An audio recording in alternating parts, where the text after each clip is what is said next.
1963, Sabah and Sarawak diajak join Malaysia. Bukan masuk macam tetamu tak diundang, tapi join rakan kongsi. Tapi macam rakan kongsi tipu, yang tahu buat surat je. Dulu janji macam-macam. Tak, kuasa minyak, imigresen sendiri, sekolah kena jaga sendiri.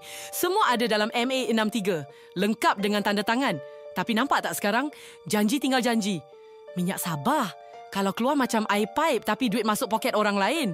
Kita tengok dari jauh macam orang cuci pinggan, habuk pun tak dapat. Sekolah rosak, jalan berlubang, rakyat susah. Tapi orang Putrajaya sibuk dalam aircon, buat keputusan macam bos restoran, makan duit pelanggan tapi servis hancur.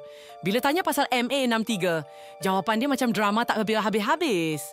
Sedang kaji, bincang, teliti. Sampai bila nak kaji ni? Tahun depan? 2063 ke? MA 63 sekarang macam kertas koyak dalam tong sampah. Janji tinggal janji, yang tinggal cuma cap dan tanda tangan untuk hiasan.